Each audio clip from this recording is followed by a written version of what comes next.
asalaamaaleykum wa rahmatullahi wa barakaatu. Mbokkum taalibe Mame Mor Agne moo leen di siyaara bu baax a baax. Bëggoon a indi fii ci bayit yi nga xam ne sëriñ bi mi ngi koy wax ci naaju xadaayil xaaji, leeral ko ci wolof ba leeral maxanaame ba ñëpp rek man koo jariñoo. Kon sëriñ bi mu ne sa sëriñ bi nga topp nanga ko fonk bu baax a baax, di daw ci ay ndigalam di bàyyi ay tereem. Nee na ci la sëriñ bi di xoole taalibe bi benn xool boo xam ne rek dana ci jote ngëneele ak kawe, maanaam dana ci jariñu lool. Te sa sëriñ boobu nag boo ca nekkee ca moom nanga mel ni niiw boo xam ne dañ koo tëral ca ka koy sang rek, maanaam nu ko neex rek la koy tourné, te bañ a bari soxla say soxla fu ne nga bëgg faa dem. su ko defee danga am ngënee dana la xool boo xam ne danga ca jaare say mbir defaru ba faaw.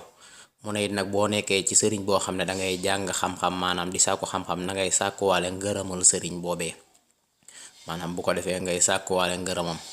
te it nag sab sëriñ na nga boo sàkkoo moom boo ja sàkkoo loolee ba pare nee na na nga farlu ci topp ko, maanaam na nga mel ne ci kanamam kun moom rek niki kun moom.